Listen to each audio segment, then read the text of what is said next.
sloppy all over the place. 1 out of 10, 2 out of 10, disappointing. There was one bloke here that says, what was it? I had to reactivate my account to warn you about how terrible this is. Let's get ready to rumble!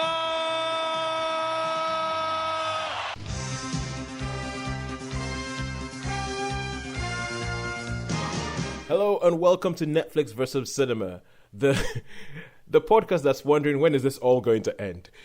Anyway, my name is Tosin. I am your host, based up in Coventry in the Midlands. Joining me on the Isle of Wight are Sharon. Hello. And Shaun. Hiya.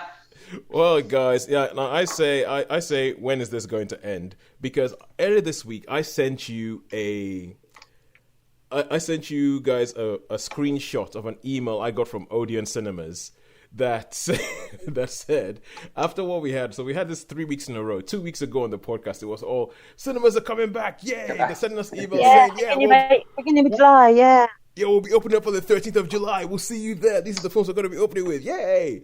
Then last week we had Cineworld going, okay, we're not going to open until the end of July, and that's because all the big film releases have moved themselves back, and so we referred to it as a cinematic game of chicken that was going on. Yeah, we did. No one wants to be the first to reopen.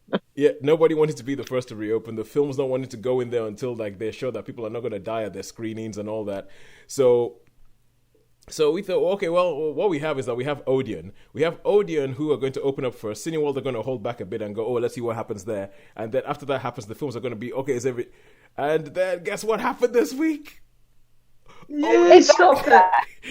Odeon have delayed their opening date indefinitely. They haven't even put a date on it to say when they're going to open. No.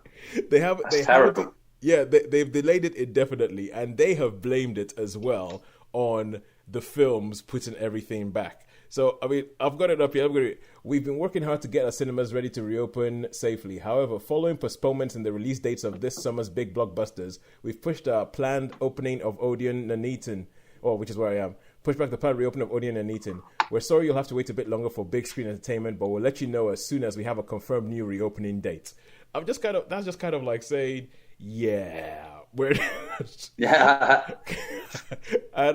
And so what I said last week about this becoming a farcical, never-ending tale, it might play out. We might never get these films. Maybe what we said originally when we said Netflix has won the rest of 2020, maybe that was true. Maybe that was the actual thing. But yeah, they're just going to keep going back and say, it's like, you know what? Maybe Christmas. There might be a Christmas film that will bring them back in the cinemas. Yeah. But who knows? Maybe, but it's funny because obviously the world. Well, I don't know about the world. I know, but talking about the UK, the UK is slightly reopening up at the moment. It seems like people are accepting that we're not going to get rid of it. We're just going to have to figure out ways around it. We're going to have to figure out ways around it. Things seem to be getting back to, little by little, getting back to something like what it used to look like before. Obviously, we're still keeping eyes out that this thing is still out there. And it seems that our viewing habits are becoming a bit more normal as well. Because this week, it seems as if we actually have multiple things to talk about that we have seen recently. Is that not true? It's true. Okay, cool. Sharon, how about you? I mean, I know, Shaun, you haven't said it you said it before we started recording, but Sharon, how about you? My habits have been as they have been over this last couple of months, and that is I have watched Anne of Green Gables, and that's about it. Well, was that Anne with an E season 2? Anne with an E, yes. I've seen series 2. I finished season 2 of Anne with an E, and that's the only thing I've watched. I started to watch like the Luminaries on the BBC, but I've only got halfway through the first episode before thinking, I think I might need to give this a bit more attention than giving it. I can't net and watch this. Okay. Yes, that's right. I need to watch it. And I was like, no, I'm busy doing stuff. I don't want to have to watch it. So everything I've recorded with a view to actually binge watching, I've sort of given up on after half an episode. So I have only watched Anne with an E. Okay, cool. All right, cool. And Shaun, I think you have 2 things you've watched this week, right? I've seen 2 things this week, yes. I've watched some other stuff, but that's just all stuff we've seen before. But Yeah, so I've seen 2 new things this week that I haven't seen before. All right.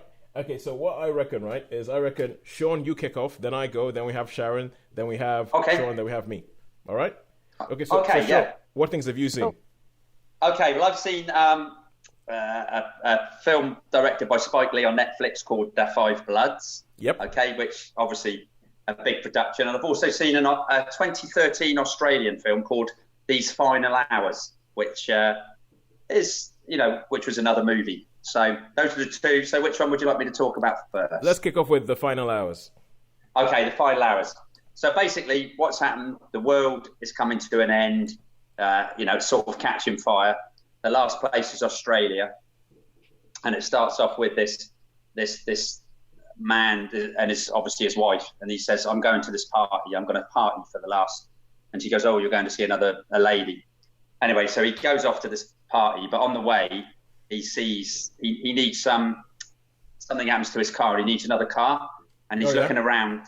He's looking around, and he sees this these people in the car, but they've got a little girl that they've kidnapped. She's screaming, "Let me go! Let me go!" Anyway, he creeps up to the car, and he's going to go away in the car, and then he just thinks, "Oh, I better go and save this girl." So he goes and saves the girl, and then she goes, "Oh, I've been looking for my dad, and these guys come and took me." And anyway, so they take this car and they go off and they go on a bit of an adventure, really, and a few different things sort of happen to them. And he's trying to get rid of her because he wants to go to this party. And in the end, he decides. Well, he sees this like policeman and this other people in a church type thing, and he says, "Oh, I don't suppose you could help me." But then it looks like the policeman's going to sort of get rid of his family. So he goes, "Oh, I'm not leaving." Anyway, she ends up going to the party. He goes off talking to someone, looking at someone, and then this lady comes up and it's like, "Oh, you're my daughter," blah, blah, blah, and all like that, and gives her a pill. And it's just like, anyway, so it's that sort of thing. So is it? It sounds like sort of dystopian, end of the world, hedonistic. That's it. Road movie. Yes. It was. I mean, it was recommended to me. It was recommended to me by a friend. He said, "Oh, we should see this," and I was like, I was a bit skeptical because I thought, oh well. But then some Aussie films are quite good. I mean, I quite like. I think it was called Wolf Creek and films like that. So it's quite violent in a couple of parts, and it's quite silly in another couple of parts. But on the whole, it's a really good, fun film. It's well acted, and I looked at the girl who plays the little girl, an actress, and like when you look at people and you think, I know, where have I seen her? Where have I seen her? Where have I seen her in something? I've seen her in something. She's quite famous. And she's been in a couple of big productions. She was in Spider-Man, Away From Home. She was in the recent Spider-Man one. Yeah. So Far From Home. Is it Angourie Rice? Yeah, that name. Yeah. That's it. Angourie Rice. She's been in a few things. I think she was really, really good. She was obviously younger there, but she's a class act. Act. She absolutely is. When you talk about, we spoke about, I went on my rant about Artemis Fowl, and you talk about having a kid, and if the kid works, the film works. She's one of those people where you're like, okay, the kid works. Because, she was in The Nice Guys with Russell Crowe and Ryan Gosling. So, yeah, she's really good. She was in an episode of Black Mirror, the Miley Cyrus one. So... Was she? Oh, right. Okay, I've seen it with the little doll. Yeah, with the Miley Cyrus doll. Yeah, she's the one who's obsessed with the doll. Oh, wow. Okay, yeah. I knew I'd seen her. I knew I'd seen her in some stuff. Yeah. So okay, with that, I think you kind of go and get it. It sounds a little bit like there's a little bit of it that seems like it's along the lines of Seeking a Friend for the End of a World with Steve Carell and Keira Knightley. Yeah, similar in that sort of vein. Yeah, similar. Like the world is going to end. There's nothing we can do to stop it. What are you going to do with the final hours you have on Earth before you die? That's basically the story. I'm not sure what the final. Sorry, Sharon.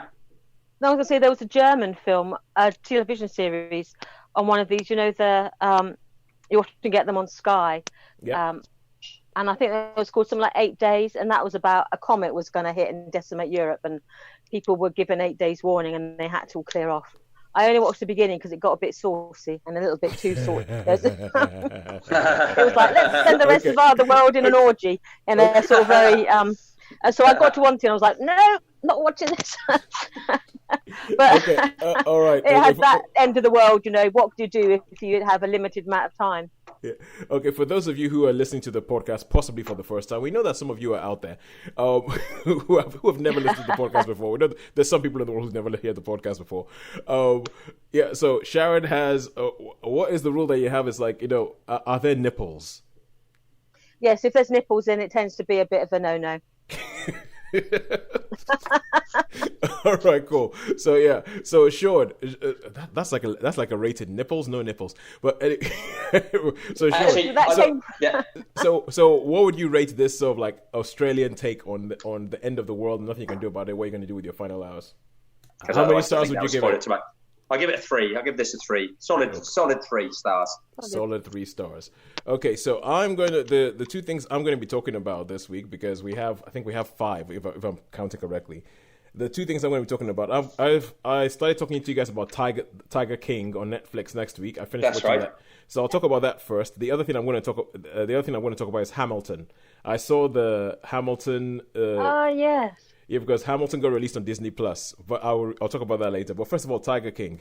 Now, last week I gave you guys a little bit of a preview talking about this show, and this was it was a big lockdown hit that happened. It got released at the beginning of lockdown. It went all over the world. It became a massive, massive hit, and it's all about it's about people owning big cats as pets in America. Oh yeah, I remember you saying. Yeah. It is crazy because it comes up with a stat at the beginning of the film that there are 4,000 sort of like tigers. There's 4,000 tigers in the wild in the world at the moment, left in the entire world. But in captivity in America, there's 10,000. Wow, so that's wrong. Really? Yes. A lot of these being held in private zoos by all these different people. And the director of this documentary series, the way he starts off, he says that he starts off because he was trying to do something about people who own snakes. And the first thing you see is that you see this guy coming out with this massive, God knows how long it is, like at least 10-foot long python that he's holding and everything. And he says somebody came to this person to buy a venomous snake from Australia and says, hey, you want to see what I got in the van? And he goes to the van, opens up the back, and in the back of his van, he has a snow leopard that he has just bought in a cage in the back of the van. And the director of this film was like, wait, you just bought that? Look, we're in the middle of it's one of the really, really hot southern states that they're in. And it's like, you're in the back of this van. Isn't it too hot? That's a snow leopard. It's supposed to be in snow. And he's like, and the guy's like, nah, don't worry. It's like, these things, they've acclimatized. They're acclimatized because it was born here. And then he starts delving into this world of big cat ownership and sort of private zoo ownership. And he's following them for 5 years. And then this story comes up of this guy called Joe Exotic. You have one guy called Joe Exotic in Oklahoma who has this big cat zoo. And there's another guy in Florida called Doc Antles, who essentially has a harem of women. Everybody who works for him is a woman, and everybody who works for him is a woman who comes to him when they're young. They're like 15 years old. They have boob jobs. They do cat shows. They open it up for the public to come see everything, and he sleeps with them. And it's just, I think I told you last week that essentially it keeps introducing to all these characters, and every character you meet is worse than the last person you met. It's my opinion. I know it's my opinion, and if you're going to say whether someone's a terrible person or anything like that, but for me, I think every character you meet is more car crashy than the last one. Like, you're watching them because you're like, I cannot believe this person exists. And I think that is a large part of why this documentary worked, why this documentary became such a big hit, because people were like, I cannot believe these people exist. I cannot believe that they're doing that. I can't. So it's like you had, and even the way they spoke about it, you had Doc, who calls himself Bhagavan Anto, and that's like a word from Sanskrit, which means the enlightened one. It's actually from sort of Indian gurus, but that's what he calls himself. And they talk, and there's a lady in the show who escaped. I'm going to use the word escaped from his harem. And she's talking about what her life was like in there. And she was like, well, the Bhagavan, the Bhagavans, what they'll do is that they had this thing called the touch, where they would touch you, and through the touch, they would pass on, wisdom and knowledge. And he had his own version of that, in which he would touch you and pass on wisdom and knowledge, but with his penis. So, oh, wow. Yeah, so it's just kind of crazy. And then there's this other woman in Florida called Carol Baskin, who... there's a whole subplot about her as well, about whether she killed one of her husbands or not and fed them to a tiger. And she has something called the Big Cat Rescue Center. And her whole thing is like, these animals, they're not supposed to be caged. So we try and rescue them from where they're being put in cages. And while she's saying that, she's standing in front of a cage with a tiger in it, in her thing. And she's like, and what we just give them is like, but my cage is better. Ah. Exactly. And I just feel like everybody is just, it's hypocritical. It's enough to make, for me, there's a big part of it that's enough to make you an animal activist. But the story sort of turns to a point where one of these characters tries to get another one of these characters killed. That's what they say. And then there's a whole thing of, did he actually try and get her killed, or was he set up? And did he end up in jail for something that he never actually did? So it becomes sort of like a whodunit. It goes into this crazy world. It's 7 episodes of like everything that happens. You're just sort of looking at it and going, I cannot believe what I am watching. I just cannot believe what I am watching. Is each episode about one of these characters, or are there multiple? It starts off a bit like that. It starts off a bit like that, where like each episode, so it jumps back and forth between all the different characters and all the different big cat owners, and some episodes are more focused on one character than another. Then towards a while, it stops focusing on the characters and starts focusing on the plot, which is one person trying to get somebody else killed. Did they actually do it? How did it happen? All that kind of stuff. How did this whole big cat ownership thing end up in a murder plot? Right. So yeah, I've seen some screenshots of it. Is this the blonde guy with the mullet? Yes, blonde guy with the mullet, Joe Exotic. Right. Yeah. Oh, okay. Yeah, so it is compelling, so much that they went back and they did another show afterwards where the comedian Joel McHale, he interviewed a whole bunch of people who were on the show and just said, how have your lives changed, because this thing, you guys are now the most famous people in the world. So but yeah, and the thing about it that got me is the fact that even the people who are saying, oh yeah, we're just trying to like, save these animals and everything, there is no point at which anybody says anything about let's try and reintroduce these animals to the wild, or let's try and reintroduce these animals to the place where they're actually supposed to be, because I'm pretty sure a Sumatran tiger is not supposed to be living in Oklahoma. No, absolutely not. And where the gene pool is getting smaller in the wild, it's like, hey, if you've got this separate gene pool here, that can actually help those animals in the wild by strengthening that gene pool of the ones that are in limited numbers. Yeah, and there's the wild where they should be. Yeah, and there's people where like the one character complains about another character and calls them a hypocrite, and I actually agree. Even though I'm like, I think you're terrible, but I agree what you're saying right now. That person is a total hypocrite. Even though they're trying to like, put themselves forward as this sort of like, oh, Jesus figure. And essentially I walked away going, I don't think I like anybody. I don't think I like anybody in this thing. And the so final... they're not bound by any of the rules that bind like zoos and wildlife parks. They just treat these animals like they're just an exotic pet.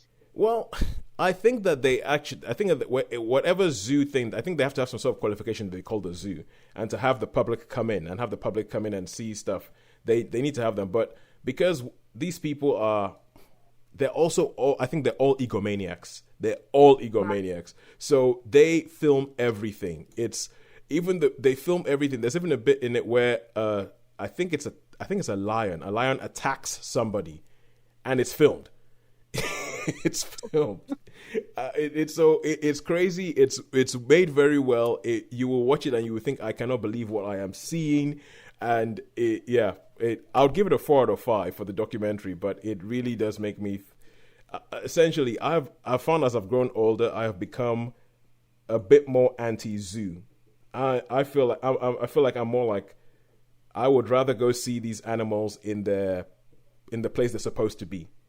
Natural habitat, in the natural, and I think maybe because it's American or anything like that, the thing that comes up to me is like, it's just how much people feel that just because I want something to be done for my convenience, it should be done for my convenience. Yeah. And so I'm going to get an elephant and I'm going to fly it around the world and put it in my backyard because I think it should be done for my convenience. And I'm like, no, things should not be done for your convenience. No.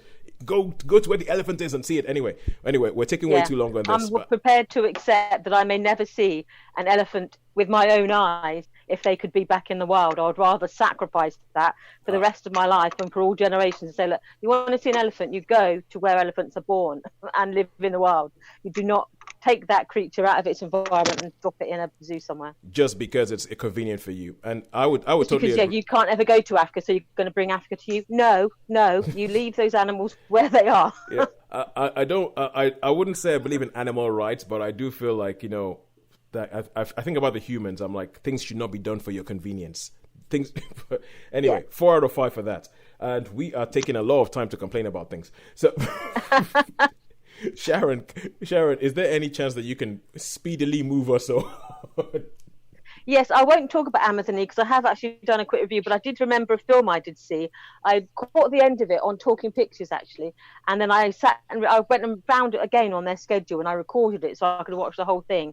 And this is a little film from 1952 that just caught my eye because it was just a bit unusual, the fact that when it was made. It's called So Little Time, and it's set during the war in Belgium. And it's basically the family of this Belgian chateau. It's been commandeered by the German High Command, and they've put one of their area commanders there, and he's responsible for like civil obedience and other things. And the family have been moved to their own apartment, and he's living in the rest of the house. He's basically got the chateau, and they've got like 2 rooms at the back. And basically, to cut a very long story short, this German commandant, he's like an older man, he starts a relationship with the young daughter of the house. She's like 18 and he's like 45. And they have like this May-September romance over music. He's like this piano, he's just like he's passionate about music, and she's a student of music. And so they form this relationship, and then her brother is involved in the resistance, and so that sort of gets dragged into it. And then that comes. Can I give you a spoiler about the ending? Go for it. It's our fault for not saying 1952. I think if you want to, yeah, it's 1952. Anyway, basically they have this, and they decide they're gonna. She gets, her brother tries to get her to steal secrets from his office because he's bribing her by saying that I'm going to tell everyone about your relationship with this guy unless you go and steal some papers from his office to help the resistance. Yeah. So she does that, and then they're driving for a night out together, her and the commandant, and their car gets ambushed, and she gets killed. And then all their relationship comes out, and then he is disgraced, and then he commits suicide. Ooh. And the story is told in flashback by one of the brothers who goes back to the chateau and says, this house is empty now, but it's empty because of this reason, or this drama ensued here. So it's a classic black and white melodrama from the 1950s. And it's this sort of forbidden romance. When you think 1952, so close to the end of the war, and they made a film about a relationship between an older Nazi, basically, and there's no shying away from the fact that he's a Nazi because he commands some locals to be shot and the resistance to be shot and all this stuff. Yeah. And he was your classic grey, jack-booted, stomping about, shouting Nazi. And yet he's like the romantic hero of this film. But because this was a British film. It's a British film. Yeah. But because no deed goes unpunished, there's no way that they're going to have a happy ending for a Nazi and a young Belgian woman. So the only way they're going to be able to end this romance is they can love each other, but you're not going to live happily ever after. So, she gets punished for loving the wrong man. She dies. And he's punished for daring to, corrupt a young Belgian girl. So he takes his own life. So he's, in the morality of the day, he's condemned utterly for all time, for all eternity for his actions. But, it really drew me in. It's one of these films I wasn't expecting to like at all. But I just started watching it, and I just found it one of those, the lighting and the way it was shot, it just really drew me in. So as a piece of nostalgia and a bit of just something completely different, So Little Time, 1952, Maurice Goring is the Nazi. Right, and I'm trying to think of the name of how many stars Maria did you give Schell. I would give it 4, actually. I watched part of it and I thought, I'm going to have to watch this from the beginning. I need to watch this all. And so I actually watched it again. So I thought a really good piece of filmmaking. So I'd give that a 4. So yeah, if you ever, it might still be on the Talking Pictures thing, or if not, I would say, check it out. So Little Time, for a bit of a war film, but with a completely different twist to it. Good stuff. A romantic Nazi. Yeah, who would have thought? I think Talking Pictures need to have a streaming website. Yeah. I think we were talking a couple of weeks ago how Talking Pictures is run by one family from a shed somewhere in the middle of the country. It can't be that hard to get a streaming website, but anyway, we'll see. It depends on what rights they have to it. So, Shaun, thank you very much, Sharon. We can always rely on you to sort of tighten us up. So Shaun, now, The Five Bloods. This is a film that I recommended to you, and I actually haven't seen it yet. But I said, it sounds like your kind of thing. So I apologize. I promise to see it by next week, and then maybe we can have a little bit of a natter next week about what we both think about it. But first of all, what do you think? I think that'd be a good idea. Okay, I think that'd be a good idea. Okay, Spike Lee. I mean, I like Spike Lee movies. I thought The Black Klansman was one of my favourite films of 2018. Yeah. So, anyway, this story basically is about a group of five Vietnam vets that decide to get together, and they go back to Vietnam because they want to find their leader, their squad leader. But also there's an ulterior motive because there was a load of gold as well. So they're using the pretense of trying to find their squad leader's body as a sort of undercover to get this gold. So and so like kind of being a Spike Lee movie, I'm guessing that they're all black.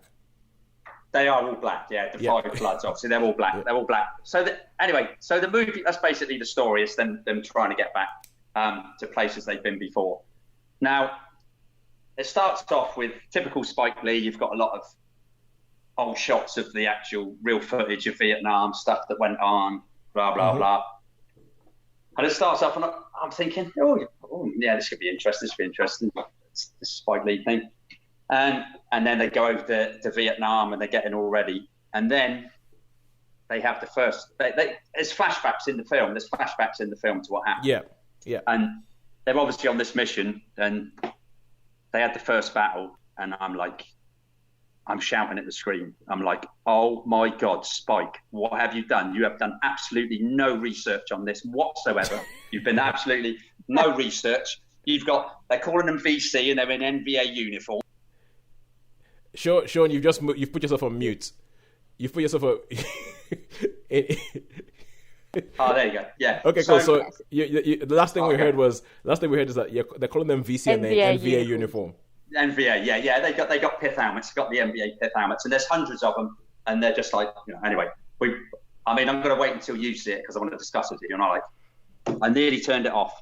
I thought that's absolutely rubbish. What a rubbishy load of nonsensical. And I mean, I love my battle scenes, and that's nonsensical. And I'm like, and then they had a couple of other flashbacks of stuff on Guy, and they were saying about the first black soldier to win the Congressional Medal of Honor. And there's a bit of that. I thought, okay, I'll give it a little bit more. I'll watch it. Carry on watching it. Things might change. Anyway, they go over there, and I mean, okay, just to say, for anybody who, for those of you who might be listening for the first time as well, Shaun has this thing about accuracy, especially in war movies. Don't, and if it's tactics, if it's uniforms, if it's all that, don't come in here with your weekly researched nonsense and try and pass Shaun something that is like a Hollywood when it's not true to reality. Carry on. Carry on, yeah. Anyway, so, and I mean, there's other political issues, like one of the vets had a relationship with a Vietnamese girl and had a Vietnamese child. So, and he goes and meets up, and so there's because I mean there was a lot of American Vietnamese, children, a lot of relations, relations. And then I'm like, oh my God. And then they're going on this journey, and they get into a confrontation with someone. Oh, you're bad, you shot my parents, blah, blah, blah. And the guy, who's the chap is it Delroy Lindo? Delroy Lindo, yeah. Oh, he's like some sort of character reminded me of Dusk to Dawn, Fred Williamson in Dusk to Dawn, the ghost. Oh, yeah. I'm a Green Beret, yeah. Just way over the top. Yeah, I know post-traumatic stress, but it's like, nah, come on, man. Delroy. Get yourself together.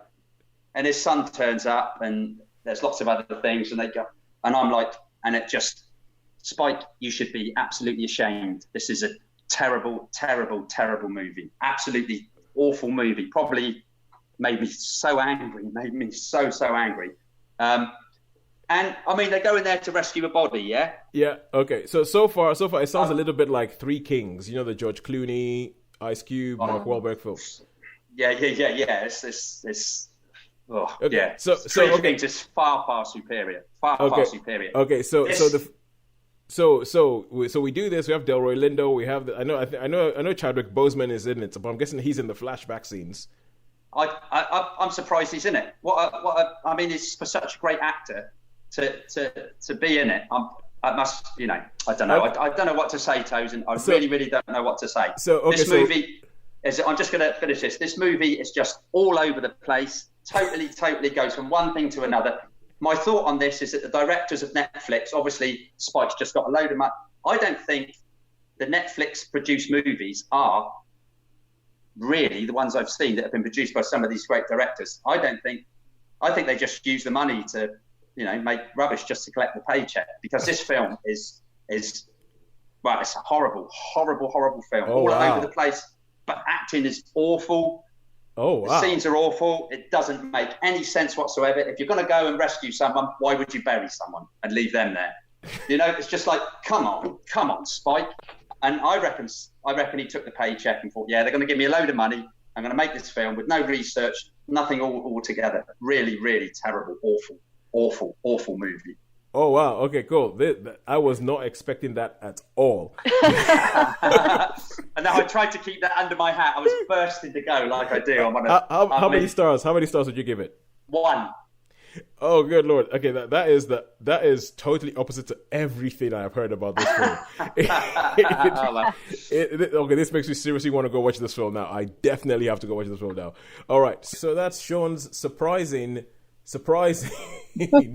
review of The Five Bloods, which was a film, and it makes me even want to see this even more now, because I mean, Shaun, once you talk about historical inaccuracy and all that, I know that means that once it's historically inaccurate, the film's already on a losing foot. With you, Shaun, you're on mute again. I'm not having. Yeah. I mean, wow.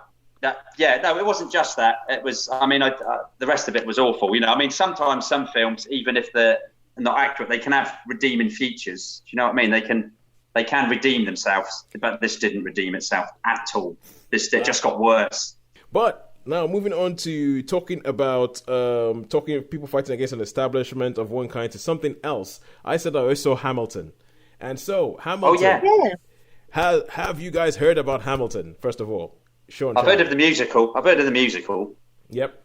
Sharon? Yeah. Yeah, and I know whenever you go on YouTube, it is all over the place. Like, is it Lin-Manuel Miranda? Lin-Manuel Miranda, yes. Yeah, and there's the cast. I know they've filmed several performances, haven't they? And so it's one of these live performances, I understand, that people can go and see. Yeah. So essentially, Hamilton is the blockbuster musical on Broadway over the last 5 years. So every now and then there's one musical that just sort of blows up, and everybody goes, "You need to go see this." I think Wicked had its moment when everybody was like, "You need to go see Wicked," all that. And Hamilton It was on Broadway to begin with. It was off Broadway, actually. It started off Broadway. They workshopped this thing together. The original cast did this. And word of mouth just kept building until it transferred to Broadway. And then celebrities started saying, "Oh my God, you got to see." And it became this massive word of mouth hit. So much so that tickets were traveling and people were saying, "I'm not going to go on holiday this year." Why? Because I'm going to buy Hamilton tickets. and something similar happened when it came over to London, and everybody's just been yelling Hamilton, written by Lin-Manuel Miranda. And the main hook about Hamilton was that it was talking about Alexander Hamilton, who is one of the founding fathers of America. That he's one of the ones that doesn't get much. You don't really hear much about him. But even though it's talk about the founding fathers of America, everybody who has a major role in this is not white.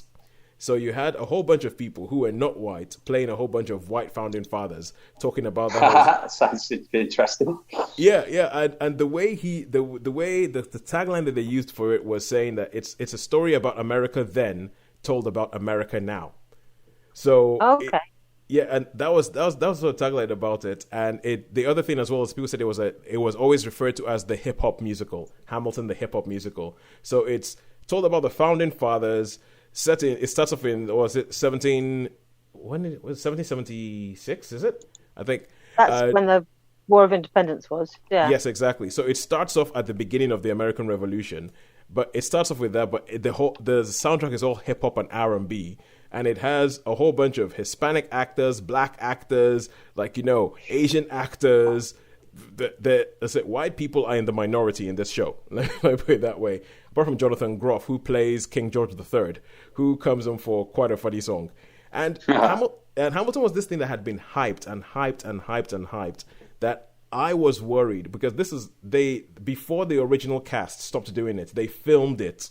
And they've been hiding this thing for years. They filmed it, and eventually Disney got the rights for it, paid them $75 million to do this. And they got the rights for it, and they were going to release it in cinemas in October next year.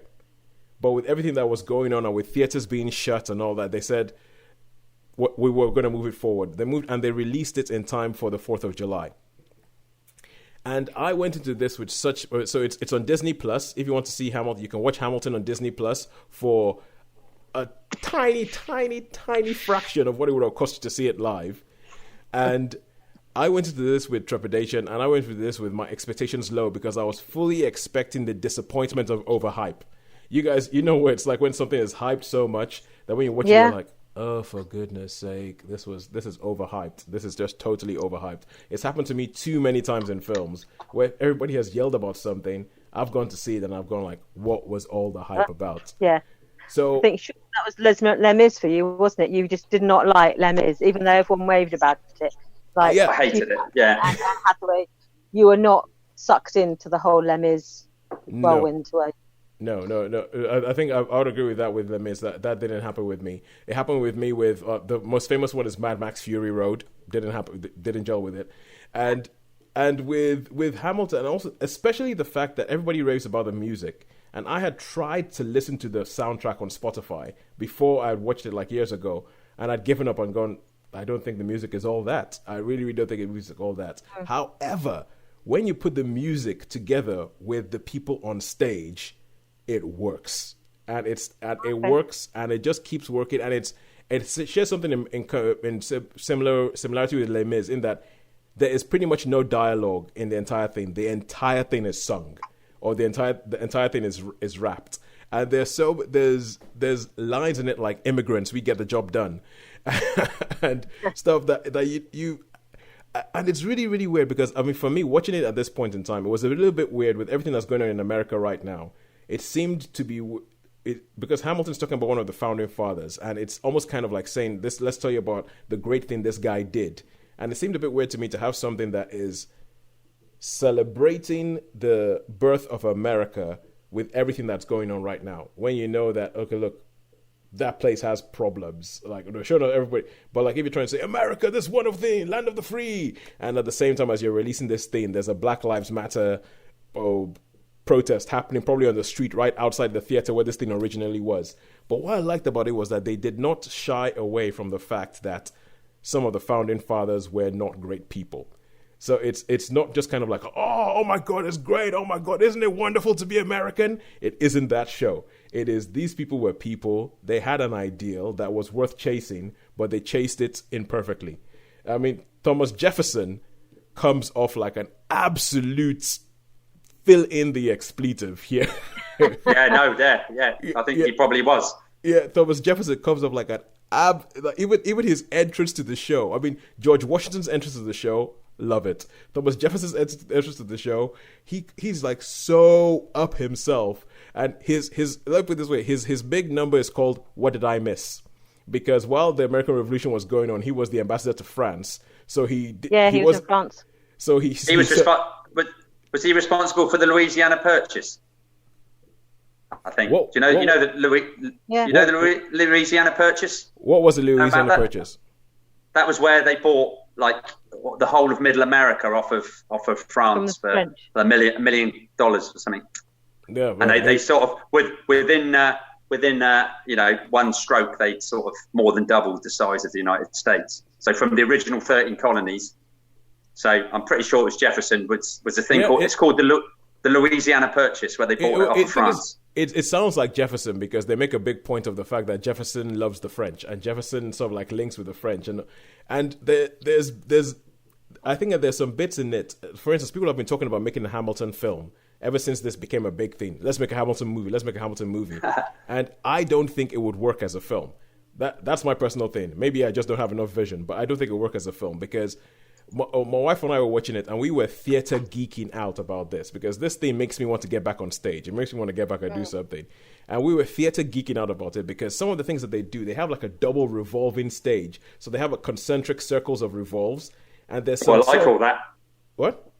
I like all that. I like that stuff when it's sort of in the round and stuff. Yeah. No, it's awesome because the fact is that, and they do all these, you know how it is when someone's doing a magic trick. And if they do a magic trick in front of you, it's impressive. But if somebody films themselves and you have cuts and all that, it's not that impressive because it's like, well, no. I can see how you cut it. And I think there's one song, which is the point, which is sung by Renee Elise Goldberry as Angelica Schuyler, which is for me the point where the show takes off. And within the song, there's a flashback. And they do a flashback to a previous scene that happened. And the way they do the flashback, when you're watching it like on stage, as everything is going on, you're like, oh, now that is magic. There was a bit where they had about like, one woman leaving and another one coming to his life. And the way they do that on stage with the revolve, I'm like, that is magic. And you wouldn't get that in a film. So I think, it's the music itself. I don't think, if you listen to the music itself, I don't think it doesn't carry you. But when you see the music with the lights, with the acting, with everything, with the attitude that they bring up on stage, with Thomas Jefferson being an absolute idiot, then I think you look at it and go, okay, yeah, I can see why this show became such a big deal.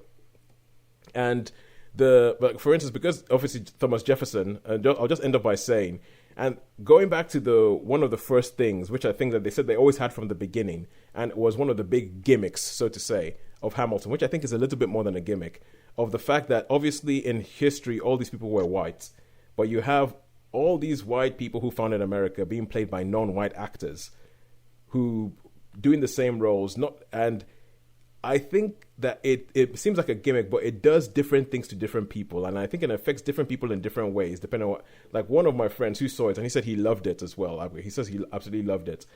And he said but he had real problems with the fact that you could see a black rapping guy playing Thomas Jefferson because Thomas Jefferson was like... a slave owner. He was a slave owner. He was known for impregnating... Yeah, he was known for impregnating his slaves. And so there's like, a whole bunch of like, dual heritage Thomas Jeffersons running around. And while he was doing all this, while he was walking around saying all men are created equal. So he had serious problems with the fact that Thomas Jefferson is being played by a black guy. It just caused him issues.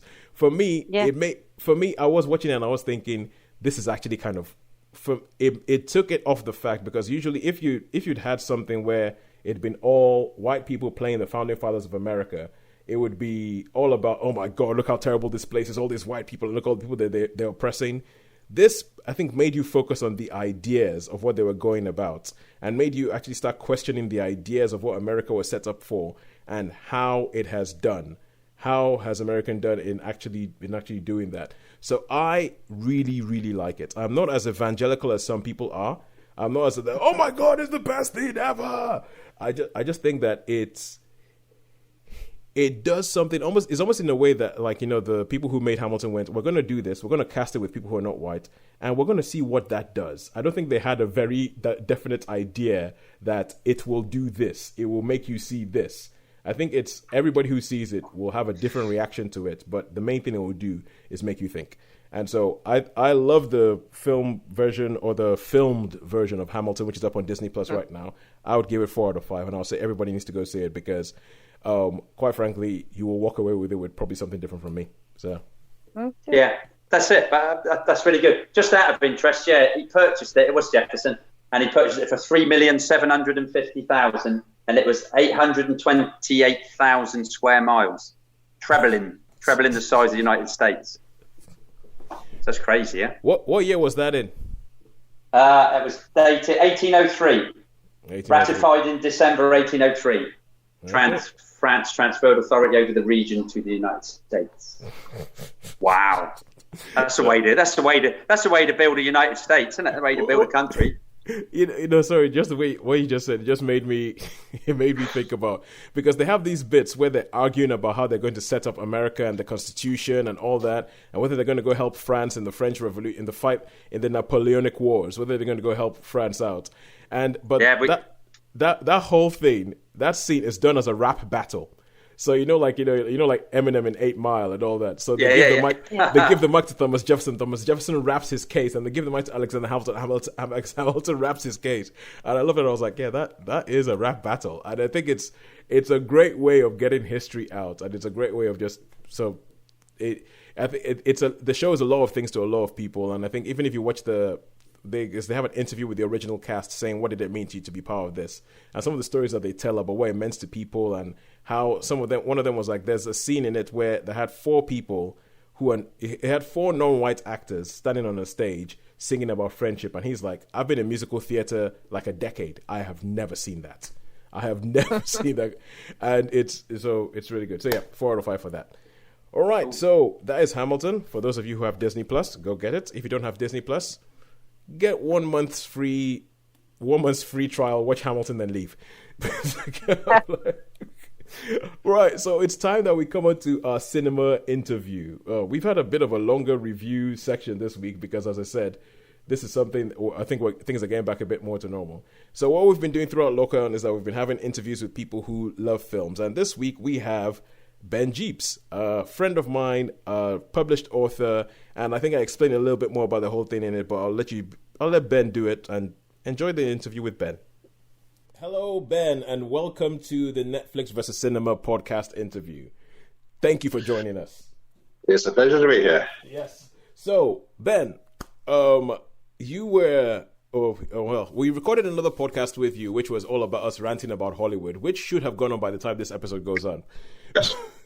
That is Hollywood the series as opposed to Hollywood the place. Yes, Hollywood the TV series on Netflix as opposed to Hollywood the place. Even though the rant about Hollywood the place that's a whole other series. That's a whole other series. And we mentioned on there that you're an author. You're an author. I mean, I've known you for ages. When I was living in Oxfordshire, that was in 1990.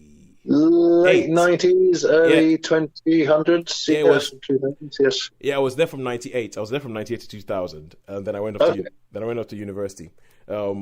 Just did the maths.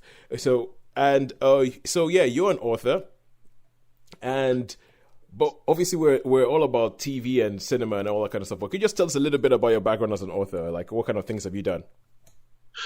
Well, I started as a science fiction author. I have had a number of books published, most of them professionally published, many now out of print, so I have republished them privately on Kindle. Yep.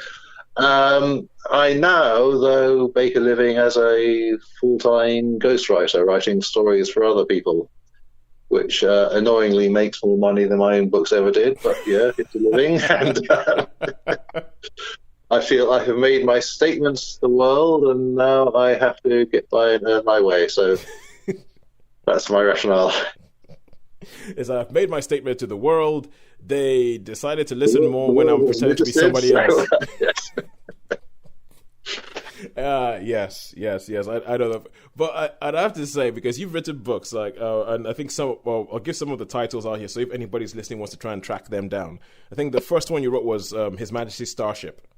That was indeed my first baby. Yeah, His Majesty's Starship. So you had His Majesty's Starship. The sequel to that, the Xenocide Mission, which I found an original manuscript of it in my house. Well, I couldn't believe it. Yeah, I know. It was so weird. I found an original manuscript. I was like, oh my God, I've been carrying this thing around with me from house to house for 20 years. I didn't even realize it was here. I'm like, Ben, hurry up and get famous so that this can be worth something. So... Well, keep going. It will get there eventually. So the Xenocide Mission, which is a sequel to His Majesty's Starship. Indeed, yeah. Yeah. Then you had Winged Chariot. I mean, now released as Time's Chariot. That's time travel adventure. Yeah, a time travel adventure, and I like the fact that it's I could go. What was it? is it New World Order? The New World Order, yes. The New World Order, yeah. Which is, that is not a title I would use nowadays. I know so much more about nutty conspiracy theories now than I did 20 years ago when I wrote it. I have come across this listed as a resource on web pages published by Illuminati or other people who believe in strange conspiracy theories. No way.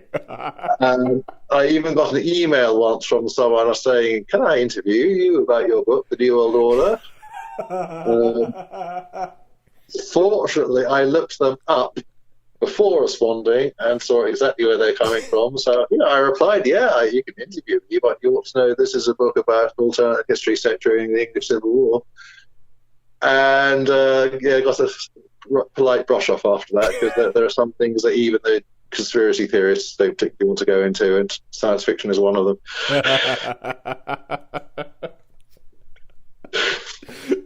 That's hilarious. That's hilarious. And recently, so I met up with you recently. You handed me some of the books that I hadn't caught up with because we're out of touch for a while, and then we go back in touch. Okay, yeah. Well, my last grown-up science fiction was Phoenicia's World. I was wondering. I was reading the entire book, and I was figuring out, how do you pronounce that? I was going a bit like the Xenocide mission. I do like to put in words that people don't know how to pronounce. I was like, how do you pronounce that? Is that it's okay? So I was like, Phoenicia, Phoenicia. There's a couple of young adult contemporary fantasy novels set in present-day Salisbury. That's The Teen, the Witch, and the Thief, and The Comeback of the King. Yep. And a pure historical adventure, HMS Barabbas. There's another one of those funny words, but hopefully people know how to pronounce that one. Which is a sequel to Treasure Island, what Jim Hawkins did next. Ah, cool. Don't you run into sort of like problems with using a character by Robert Louis Stevenson? Does his estate come up and go, hang on a second, we own Jim Hawkins? Treasure Island has been out of copyright since 1960 something. I checked. So you can do whatever you want with it. I can, and just to make it more and more mine, I bunged in lots of original characters, all of whom were invented by me. So if anybody tries to do a sequel to your book, you're coming for them. Exactly, yes. So as an in-joke, just for this, every male character that I created was named. I borrowed their name from an actor who has played Jim Hawkins. Which is why one of the baddies is Mr. Bale, because Christian Bale played Jim Hawkins in opposite Charlton Heston as Long John Silver, which is a version I haven't seen. But wait, good lord, which film was that? It was Treasure Island 30 years ago, 40 even. I mean, Christian Bale was still a kid at the time. Oh, good lord. And you have Kevin Bishop for Muppet Treasure Island. I think there's a Mr. Bishop in there, yes. As one of the lesser characters. Okay, but I think a lot of especially the sci-fi novels that I've read, they're the kind of things that I've always thought would make brilliant TV series in the Battlestar Galactica sort of like vein. Because funny you should mention that. His Majesty's Starship has been optioned. Wait. Say that again. You broke up. I think it was His Majesty's Starship has been optioned. Yeah. This was a guy who he was given it back in 1998 when it was first published, and he was a kid. He was in the target age group, and he grew up. He's now in his 30s. He has his own production company, and thought of this brilliant book he was given as a kid. Because he's Canadian. Yeah. And for baffling reasons I still don't understand, the American publisher thought it should be called The Ark. Because the name of the starship is Ark Royal. Yes. Yeah, because it's His Majesty's Starship. What else would the United Kingdom call their first ever starship? Yeah. And the Americans thought that if you want a good old-fashioned space opera with starships, you look for a book named after a big wooden boat. So It was called The Ark. So anyway, he emailed me to say, I really loved your novel, The Ark. Do you mind if I option it? And my response was basically, do what you like as long as you call it by its proper name. So, so yeah, to say, it is a long, stony path, as you know. Yes, yeah. But the fact is, it's been optioned. The hope is there, and yeah, seeing what can be done with series like The Expanse and Battlestar Galactica. Yeah. Should it be made, I have high hopes that it could be really good. Well, yeah, because I think that world, the world that you have in His Majesty's Starship and Xenocide Mission, I really, really love it. I love the fact that it isn't, and as much as I know a lot of people love Star Trek, I love that it isn't Star Trek. I love that it isn't. It's when you were talking earlier about how when you have a book, the budget is unlimited. I love that the fact that the alien race in the book, who the Rusties, I believe you call them. Mm-hmm. Yeah, the Rusties. Like the description of them is just so like nothing I have seen on TV before. That I'm like, yeah, the special effects budget will be huge. That was deliberate. I was just in my head. I was just getting Trek alien after Trek alien after Trek alien. Yeah, a human in latex makeup. Yes, yeah. And then put them on all fours. And sure enough, now I can imagine them as aliens. Yeah, the thing is, and did you notice I put seatbelts on my spaceship so that when it's hit during a battle, people do not get thrown across the room? The Enterprise has inertial compensators. My Starship has seatbelts. Guess which one works best?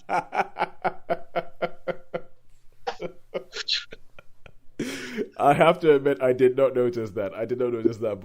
But that is a very you kind of thing. It's a very you. I think like even when you do your sci-fi high concept stuff, you're like, this thing still has to be grounded. It still has. It's like there needs to be somebody in this world who is thinking about the boring things that people don't expect when you hear science fiction, like seatbelts. Yeah.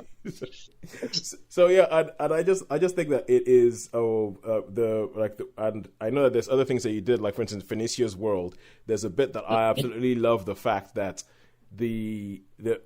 it's kind of, I think Phoenicia's World especially because the roster of characters, for instance, is just so diverse, and the fact that there is even a bit where there's the only bit that is set on Earth in that book is set in Africa, and you talk about how the civilization has grown up from, and I'm like, this is good. This is different from a lot of the stuff that you see. So and I was going to say that I was talking about when you're going to hurry up and get famous so that this copy can be worth something, and I'm thinking, I was supposed to go, when am I going to get off my butt and actually start making films so that maybe one day I'll be able to make this Xenocide Mission as a TV show, the way it should be, because it really shouldn't be a film. Yeah. It really shouldn't be a film. But anyway, so this is Ben. So this is who we're talking to. We're talking to an author who has an experienced author. And now we're going to talk to you about films. And we're going to talk to you about... And I know that, and I always find it interesting when you have one particular medium that you love so much, a bit like with me in film, then you have to go and talk about another medium and talk about, and see whether it just devolves into, well, mine's better. But... Yes, okay. So what we're doing during this series of interviews is that we're asking people 4 questions. We're asking them, what was the first time you ever saw at the cinema? What was the last time you caught at the cinema before lockdown? Why do you think cinema is a thing? What is the deal? What is the big deal with cinema? And what are you what are you most looking forward to seeing when you get back to when cinemas reopen? So let's kick off with the first one. Tell us the story of the first time you ever went to the cinema. That would have been to see Yellow Submarine. I remember I knew the song. Because we were talking, guys, about 5 or so. Yeah. 4 or 5. I knew the song, but I remember being picked up from school by my mother and her saying, "Do you want to go and see Yellow Submarine?" So, yeah, why not? I'm assuming that actually, it was her who wanted to see Yellow Submarine, and she knew that there was no other circumstances under which she'd be able to do it. So we went to see it. I understood probably about 1% of it, but I can still remember it. The psychedelic colours. I can remember laughing at bits like one of the Beatles is walking along and one of the Yellow Submarine's periscopes pokes up over a fence, I think, and looks around. I can remember that. I can remember the psychedelic changes in colour. I can't remember any of the jokes about Einstein and all that. I have talked about this with my mother since, and she's convinced she is the only person in the audience who is actually enjoying it and understanding it and laughing in the right places. To all the other kids are just watching the pretty colours and the fact that it's a cartoon and a tree. Yeah. So that was my first cinema movie. So you say you still remember it all these years later because Yellow Submarine, when was that released? Let's see, this is the height of the Beatles, so it must have been the 60s. Oh, let's see, I have IMDb open in a browser. I can tell you in just a moment. Yellow Submarine, 1968. In that case, I can't have been picked up from school because I'd have been 3. So maybe it's being repeated. Yeah. Maybe, yeah. Okay, so maybe it was being repeated. But you still remember it all these years later. So do you think that it made any, this being your first cinema experience, was it like oh my word, I love going to the cinema, I want to do this again? Or was it kind of like yeah, whatever. Let me go. Possibly. I mean, it taught me what the cinema was. Yeah, fair enough. So I have just remembered just a proof that I did not fully grasp the Yellow Submarine concept. I had a toy Yellow Submarine. As he pushes along the ground, the periscopes went round and round and round. Yeah. And there were 2 red dots at the front. I remember asking my mother if those were torpedo tubes, and she said, I don't think the Yellow Submarine really does torpedoes. Anyway, yeah. They are peace and love torpedoes. That's what. Yes, yeah. I can remember, and it still does speak to me, just the feeling, because soon after that we must have gone into the Jungle Book. Okay. And I think we came in late because we came in right in the early scene when Bagheera is discussing Mowgli's future and how he needs to be taken back to his people. Yeah. And I can't remember who did the accent for Bagheera, but it was very resonant, very commanding. And I just remember coming into this dark room with this commanding, resonant voice speaking, and that hooked me. Oh, wow. For some reason. It really grabbed me and made me pay attention. And there still is something about the dark room, the amplified voice.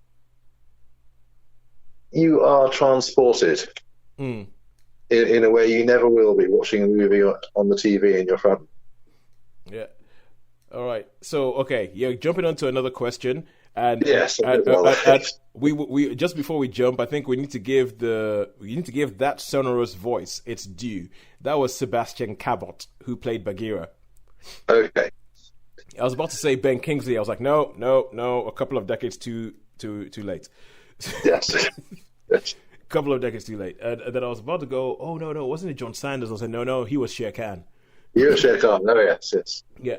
All right, cool. So you're beginning to go on to what is usually our third question, but quite frankly, we don't pay attention to maths on this podcast. So you begin to jump onto what is it that makes cinema great? Why is cinema a thing? Why is it that it was created over, I think it's over 100 years ago now, and it still carries on in pretty much the same format as it did all those years ago?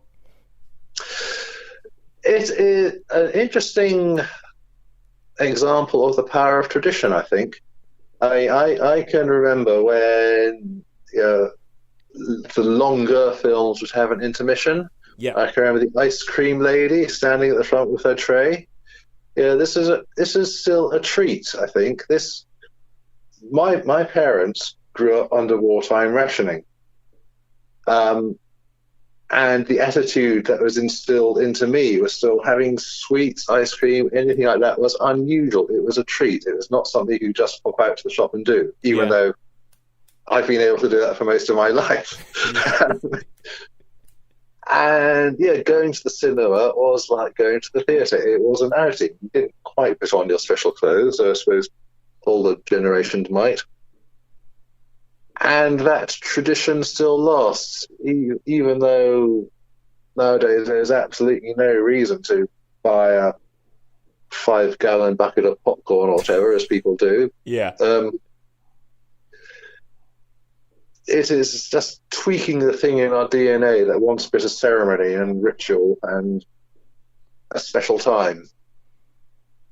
Oh, wow. And they are designed, aren't they? They're designed for comfort. You can sink down into that seat.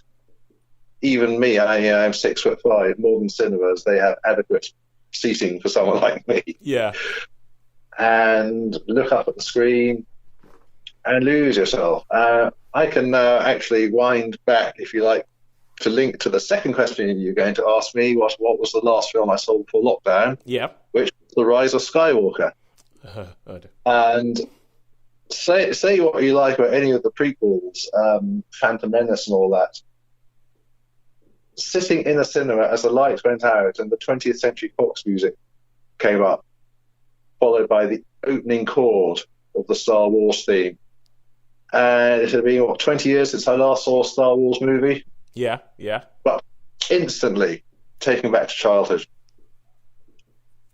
And that is a moment that has been with every Star Wars film since, even if the subsequent 2 hours is a severe disappointment.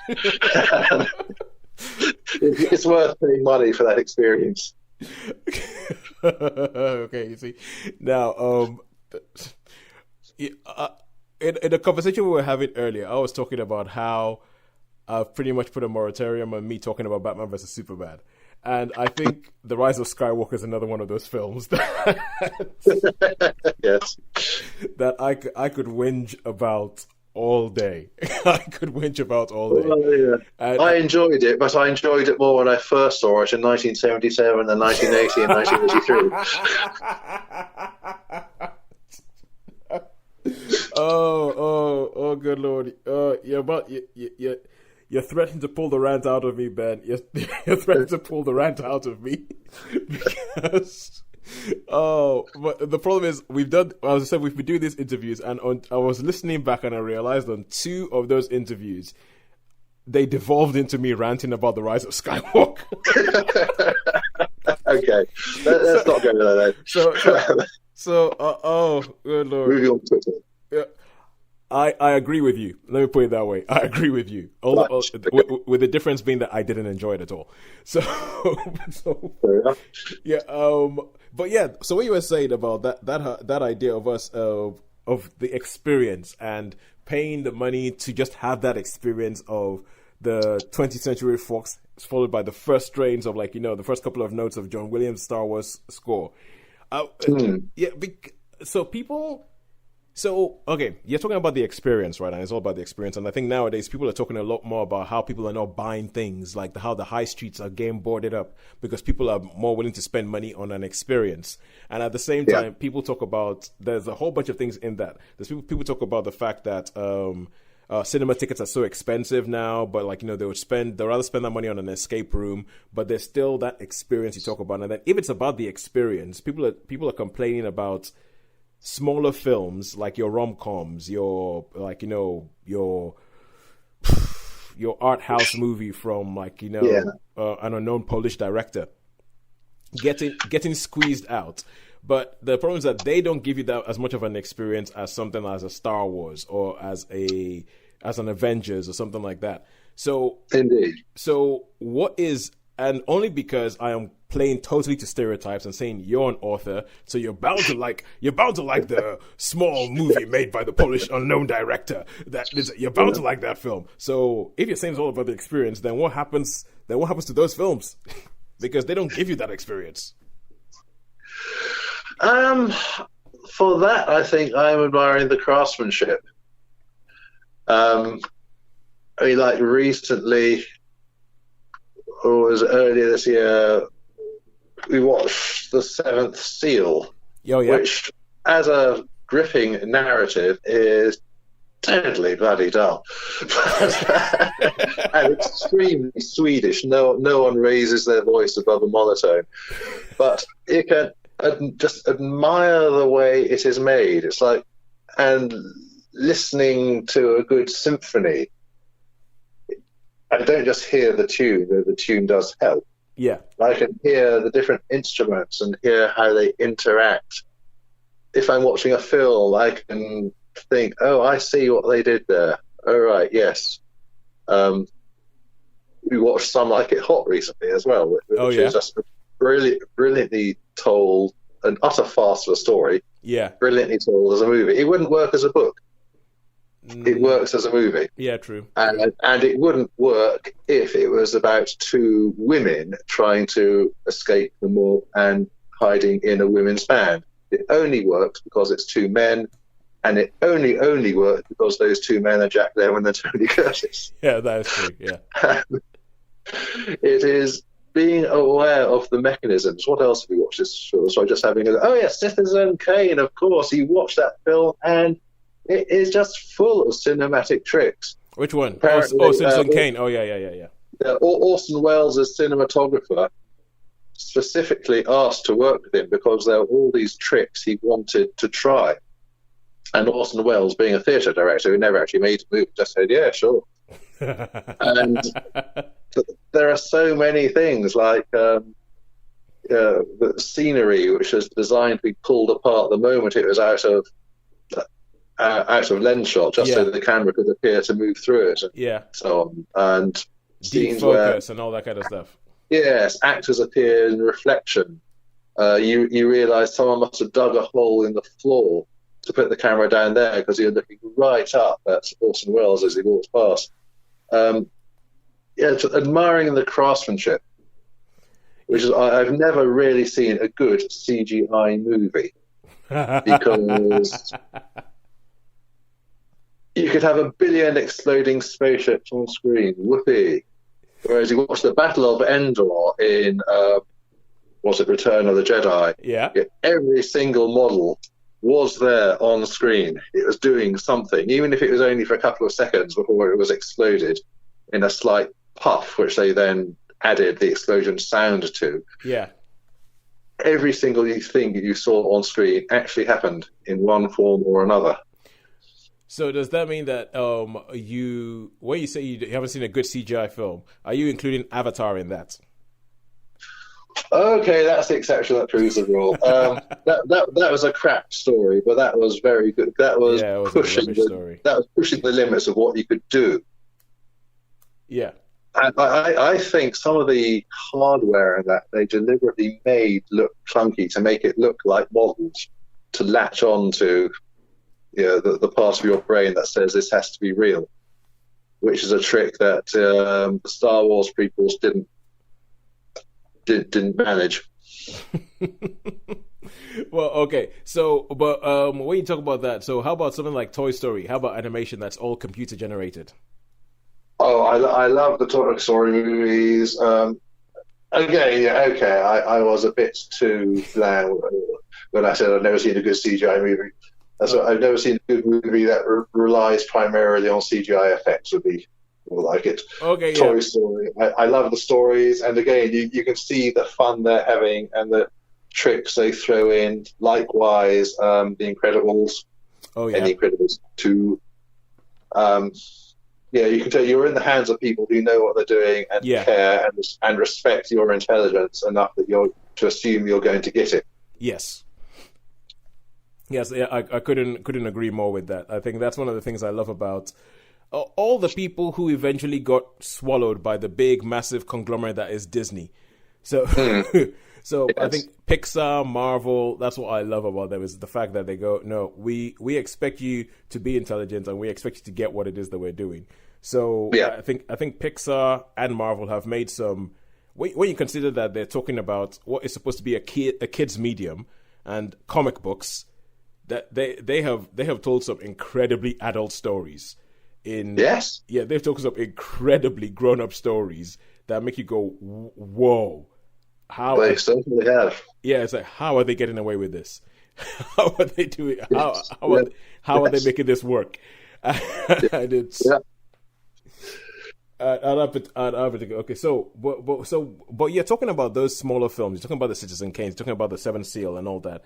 But do you think that those sort of films still have a place in a cinema on a big screen where you have to go, and if you don't have like a cinema card, you have to pay up to like £15 for?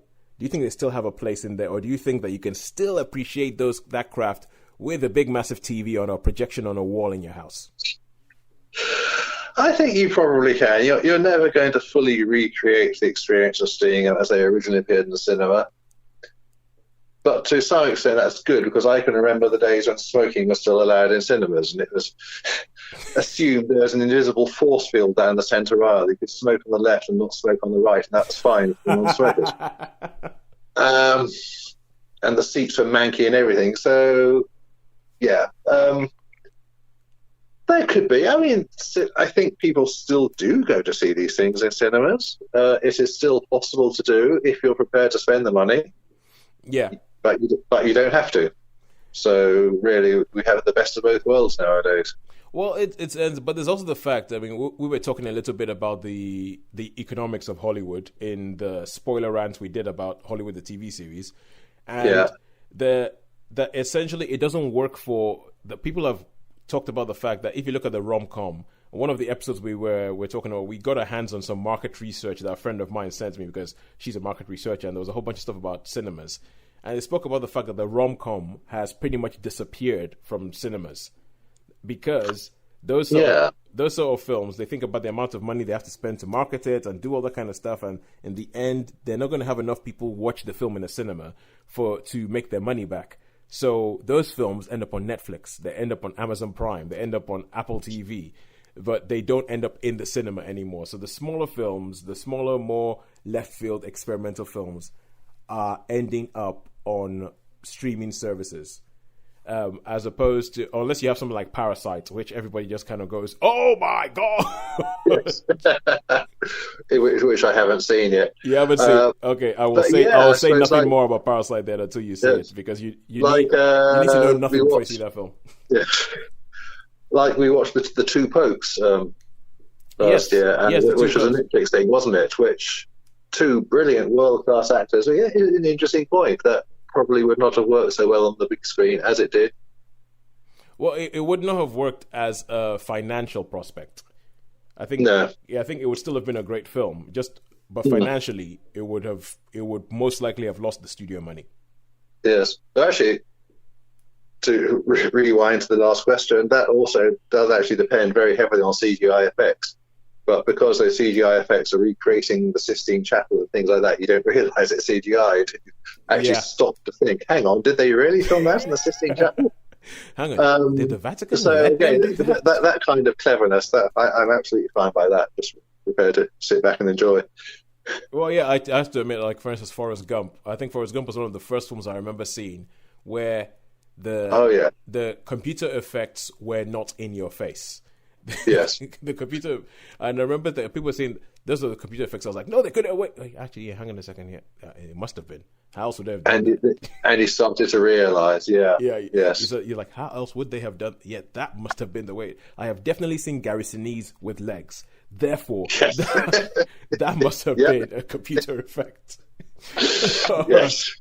Okay, cool. So let's get on to the final question. The final question is, at the moment when we're recording this, they are talking, and I know there's going to be an announcement made later today, and the fact that Cineworld Cinemas has already announced the date that they are going to be reopening, and the fact that Odeon has said you can watch Tenet in Odeon from the 24th of July, makes you think that these people, they are pretty much, they're saying that we're thinking that the Prime Minister might announce later today that cinemas are reopened. And I'm like, I wonder what gives you that idea. So what are you most looking forward to when cinemas reopen? What are you most looking forward to seeing on a big screen?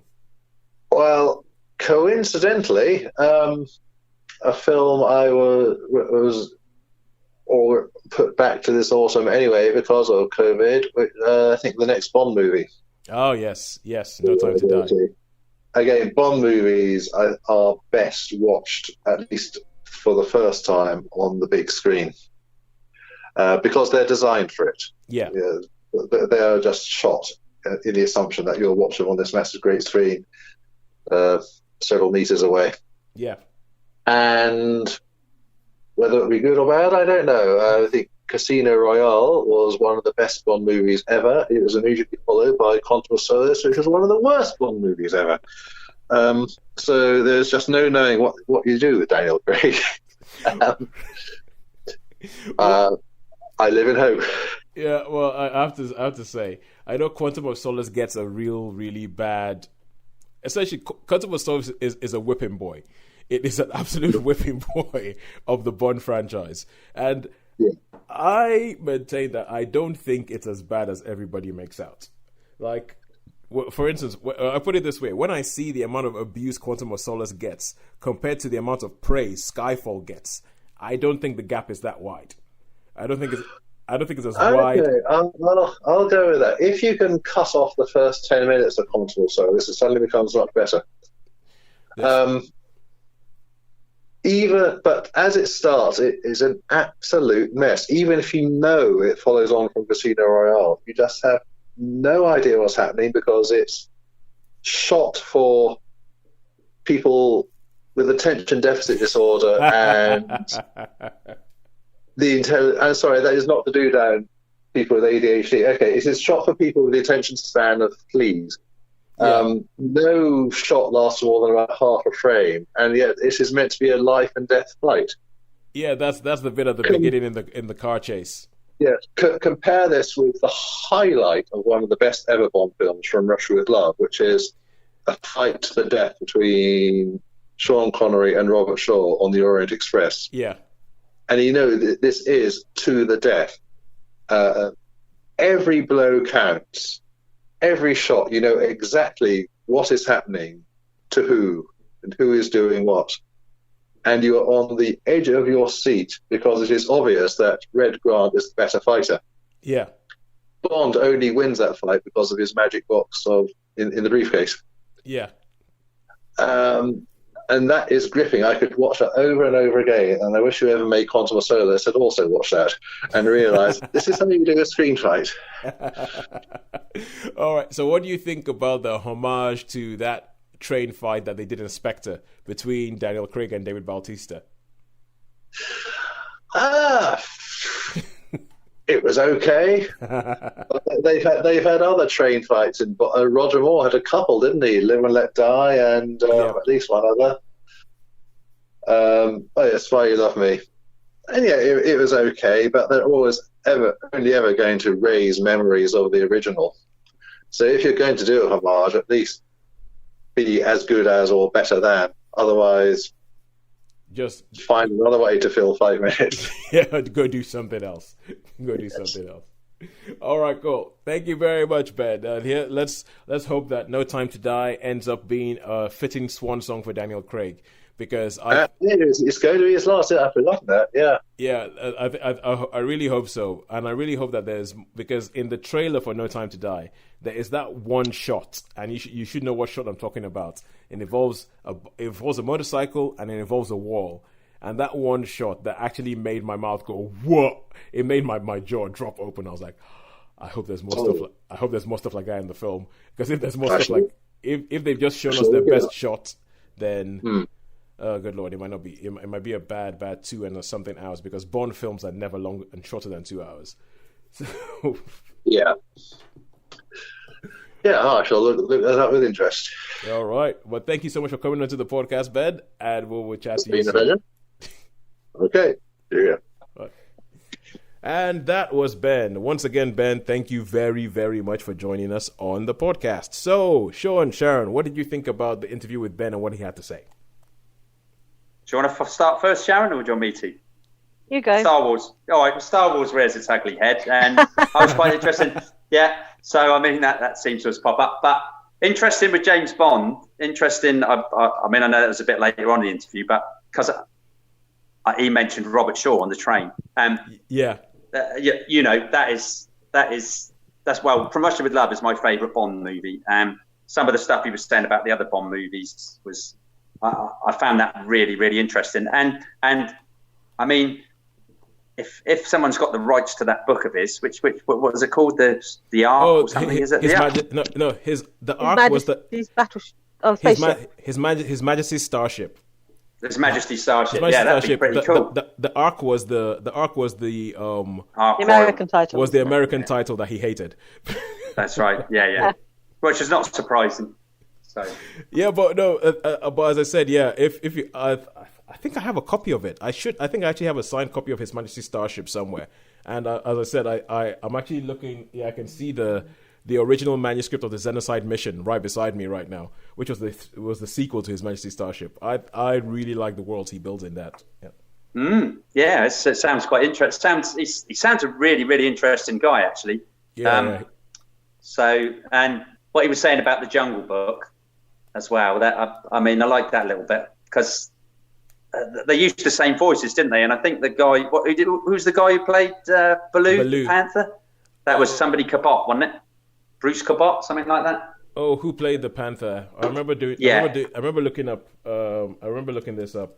Let's see, Jungle Book. While we're trying to find out who played Bagheera in the original Jungle Book, Sharon, what about you? What do you think? What do you think about it? Yeah, I thought it was an interesting first film that his mum took him to see, Yellow Submarine. Yeah. Because on the surface of it, you'd think, hey, that's great. Let's take a child to a cartoon. But this is a cartoon unlike any other cartoon, isn't it? And you could understand how that would sort of have an impression because it was, it's an extraordinary film to sort of introduce someone to cinema to. But I suppose it's quite a good one in that environment you can be completely immersed in this lunacy. And the fact that you don't understand all of it doesn't really matter. It's because, it's surrounding you completely. So, yeah, that's an interesting choice. The fact that his mum was, what did you say, his mum was the only one in the cinema who actually understood some of the jokes. Yeah. Yellow Submarine.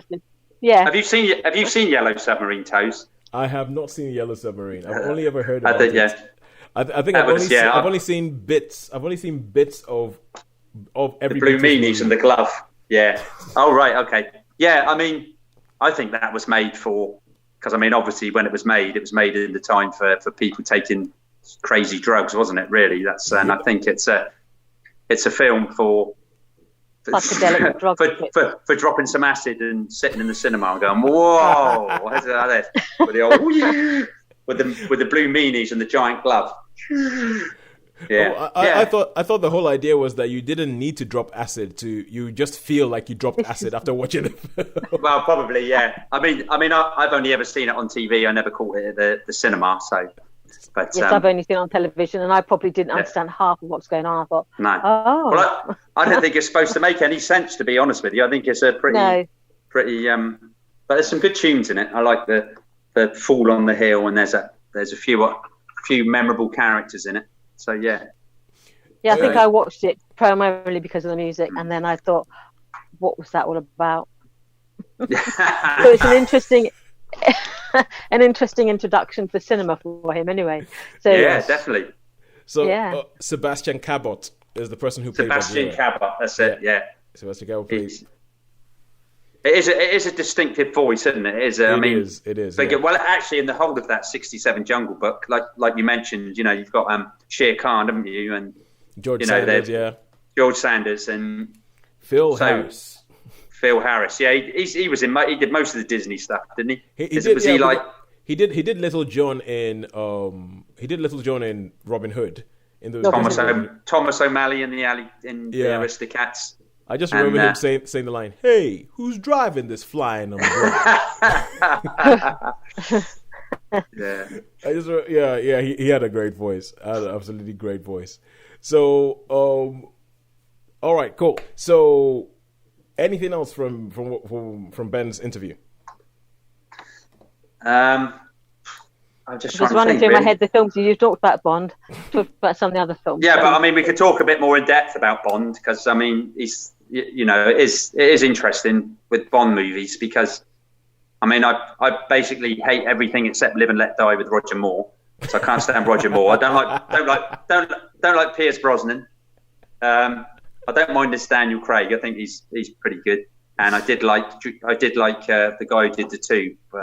Timothy Dalton. I'd like Timothy Dalton, and obviously Sean Connery. But yeah, Roger. I remember just like with Roger Moore going. So well, I think we've had this conversation. I think when we've done our shows and when we've done other things, and when it comes to Roger Moore, hey Roger, give me emotion. Yes. Just raise an eyebrow. So, but it just got silly. To me, James Bond got really, really, really stupidly silly, and I love that with the new ones where he goes, when he just gives him something, he says, "What did you expect? Exploding pen, James?" Yeah. You know what I mean? What did you expect? 007 has exploding pen. Yeah, that's it. Yeah. So, because I mean, the first two Bond films are really, really just spy movies, and then gradually the gadgets get more and more extreme and. Well, then I they get ridiculous. as it goes more into it, they begin to set up a formula. So I think the first two ones are like spy movies, Cold War thrillers. Then Goldfinger is where you begin to see the formula coming, where he goes to Q and he gets the gadgets. Then he goes through the whole thing, and then you have the car, because I think Goldfinger is the first place that Aston Martin shows up, and so that's where you begin to see the formula set in. And then it carries on, so that now there are certain things that you expect from a Bond film. We spoke about this, and I think it's a bit like with comics, how Batman has changed a lot since his first thing. From being a detective to a bit it must have been in the 60s when it was extremely colorful and camp, and it was not serious at all. So there is a flexibility to some of these sort of mythological characters that you can do that with them. They can represent different times. They can represent the time in which they were made. So for me, I love Roger Moore. He was the first Bond I saw. I remember the first Sean Connery Bond movie I saw was Goldfinger. I remember sitting down there going, "Who is this guy?" What? And I know it is absolute sacrilege to so many people. I remember sitting down there going, "Who is this guy? He can't be walking around telling people he's James Bond. He isn't James Bond. Roger Moore is James Bond." and I remember thinking, because I did not at that stage, I did not understand that there were different characters who had played James Bond. I thought this was some horrible knockoff. So, but at the same time, I do agree that Roger Moore was in the role too long. I agree that the films became silly. And that's why one of my favorite Bond films is For Your Eyes Only, which was a point at which in the Roger Moore years they went, it's gotten silly, and they pulled things back. So For Your Eyes Only is the closest thing to a Roger Moore Sean Connery movie, Roger Moore Sean Connery type Bond. And there's hardly any gadgets in it. It's all about you can see Bond having to use his brain, and so I really, really love For Your Eyes Only. And I just really, really hope that No Time to Die, whenever we get to see it, when Odeon and Cineworld and film studios have finished playing their game of chicken and we actually get films again, I actually just really, really hope that it's a good film. I hope that it's a good film for Daniel Craig. I hope it's a good film for the franchise. And I hope that they've managed to figure out how to get around the more problematic things about Bond. For me, mostly the way he treats women. But that's one of the issues I've had with Bond, I have to say, over the years. I've watched the Daniel Craig Bond because even though there's always like a couple of willing ladies in it, they don't assume that he's like irresistible to all women. Yes. Whereas earlier incarnations, it's just like, he just has to raise an eyebrow and it's like, "Oh, Mr. Bond." James! Oh, James! Yeah. And in fact, you think in real life, by his age, you think you'd be a pox-ridden, horrible old wreck of a man, and you wouldn't want to go anywhere near him. But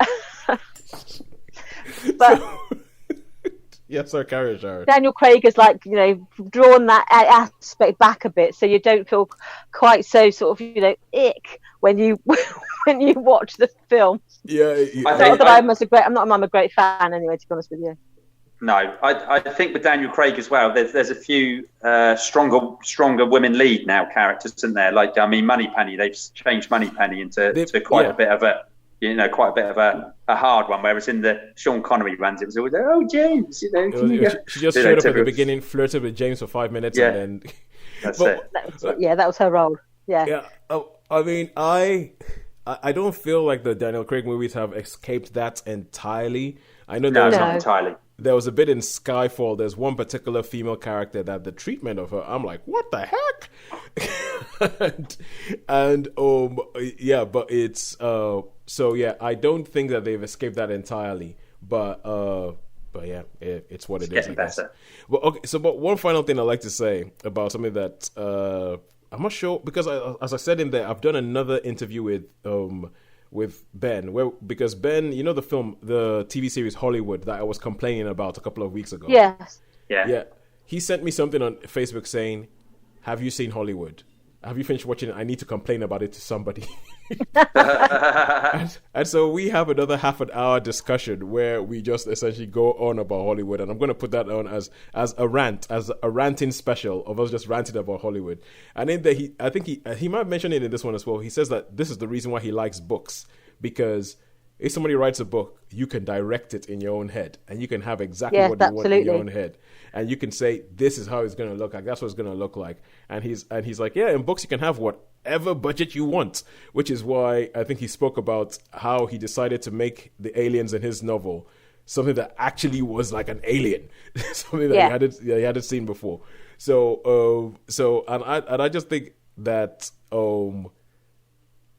that was just a point I wanted to talk about, the fact that, when you read something, you can create things in your own head that, when someone else actually puts them on film, you go, oh, is that okay then. I'm not so sure about that. but yeah, I just thought that was interesting. Just wanted to mention that. Yeah. Right. So if we have finished saying everything we wanted to say about what Ben said. Yes. Yeah. We are now on to the game of what do we think he looks like based solely on his voice. Well, we know he's 6'5", and we know that he was born in about 1965, so there's a symmetry there. Yeah. So I think that gives you an aspect of age and dimensions. I think he's probably someone who's got some sort of facial hair, like maybe a moustache or a beard, or possibly both. Okay. And would be the sort of guy that would wear, clothes-wise, would wear like a dicky bow. I mean, I could be totally wrong. And a waist, like a waistcoat, and almost like how can we say, like, I don't know, like a Sherlocky Holmes, a bearded Sherlocky Holmes sort of looking character, with the type. So yeah, I think you have just described Tim Wonnacott of Bargain Hunt. Oh right, okay, yeah. Not quite at all. All right, I don't know who that is. So. I only know who he was because he was on Strictly. So. Oh right, okay. So Sharon.